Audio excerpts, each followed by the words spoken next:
It has been said by Andrew Jackson that one man with courage makes a majority. We will tonight instead modify that for what we know to be the truth. It is tonight one woman with courage who makes a majority. Give a big welcome to Debra Medina. Thank you, Jeff. Thank you, Texas.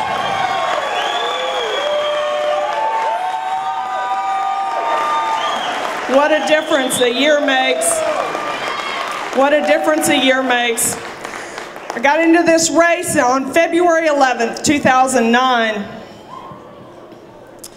Had a couple of people asking me for several months to enter the governor's race.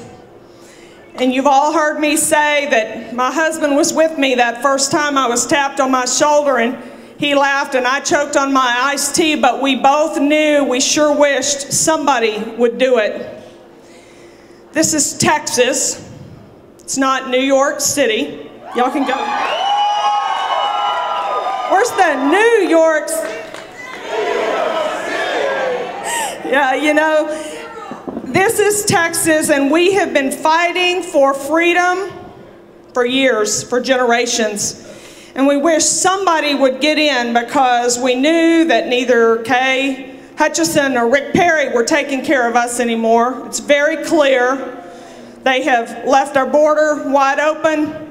They have both worked for bailouts. They are both going to shove the Trans-Texas corridor down our throats. Don't you think for a second that is not dead. There was testimony in the House last week by a TxDOT employee that they are still pursuing that corridor. It is not dead. You want to drive a stake in the heart of the corridor, you better work hard from now until March 2nd and nominate yourself a new governor.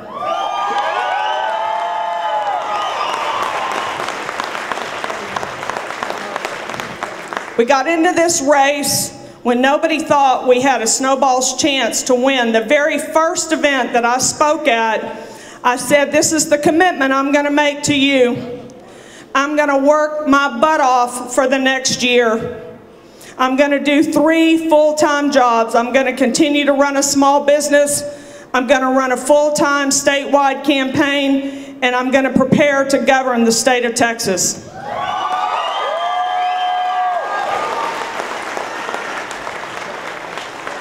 I said that night, and I've said every event I've spoke at since then, the outcome of this race isn't going to have anything to do with me. I get 1 vote.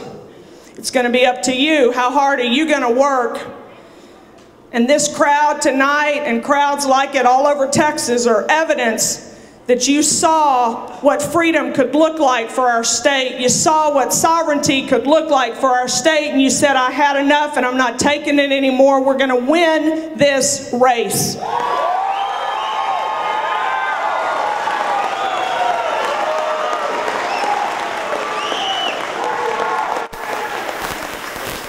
There's a biblical passage that talks about how powerful fear and how powerful the seed of doubt is if you let it take hold. You look at what has happened in this campaign, and you look at how many have tried to plant the fear of seed and doubt in Texas politics.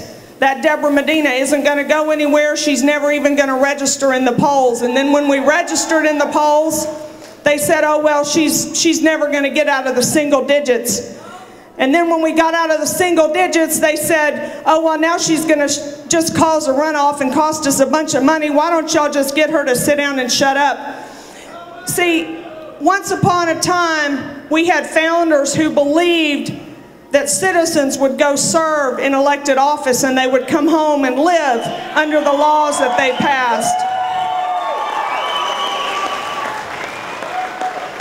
Today, all over the United States of America, I think our founders are turning in their graves because we have created the very political royal class that they fought to get away from. They gave us the U.S. Constitution, the best blueprint ever laid for a free and prosperous society, and we have ignored it and ignored it. And so now the national media is coming not at me, but at us. That battle is at us because you are turning out in record numbers to vote, and they know this isn't about a runoff anymore.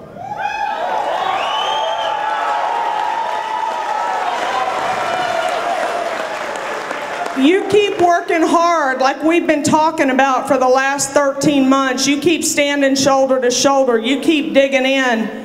You make sure you go vote. You've got 5 days of early voting left.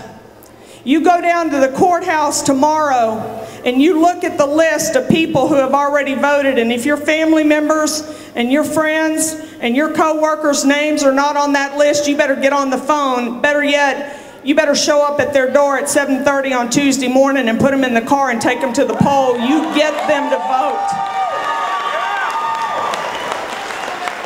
You keep turning out the vote in this race, and there's not going to be a runoff. They'll be right about that. We're that close. We're that close.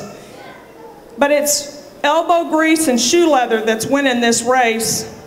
We brought in, y'all have contributed a tremendous amount of money in the last month. We're at $750,000 today. That's buying us radio time and it's buying some TV time, but it's not going to compete. Don't expect to see the same amount of commercials. You let Rick Perry keep doing us a favor of telling all of Texas why Kay Bailey's the wrong choice. And you let Kay keep spending her money telling us why Rick's the wrong choice. And you tell them they're both right. They're both right. We're going to use that to our advantage. We're going to win this race because you're working hard. But you got 5 days of early voting left. You got an election day. Do not let up until 7:01 p.m. on March 2nd. If you've already voted, every minute, every hour that you can spend at a polling place, even at the early voting places, stay 100 feet from the door, thank the people for coming to vote, ask them to vote for Medina for governor. Here's what we've got at stake in Texas. We're either going to understand what protects freedom and what destroys it, or we're going to be an enslaved people. I've been talking about for the last week, we think we own our property, but we're really all just tenants in our homes. You got to ask permission to put a carport next to your house. You got to ask permission to build a fence around the backyard. You got to ask permission to drill a well on your land, and if you pump too much water, you get in trouble for that. Whose land is it? Our founders understood that private property ownership was an essential element of freedom, and we don't own a thing. And everything that the government does reinforces to you by their action that they believe that's their land. They can take it if they want to pave a multi-lane highway through this state. It's their land. They can confiscate it through eminent domain and do whatever they want because it's their land. It's time we stood up in Texas and said, hell no, it's not. It's our land, and we're going to keep it.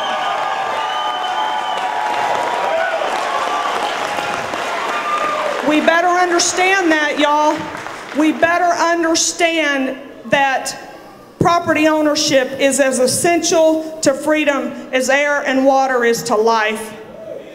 Don't compromise on getting rid of those property taxes. Do not compromise on harnessing the abuse of eminent domain.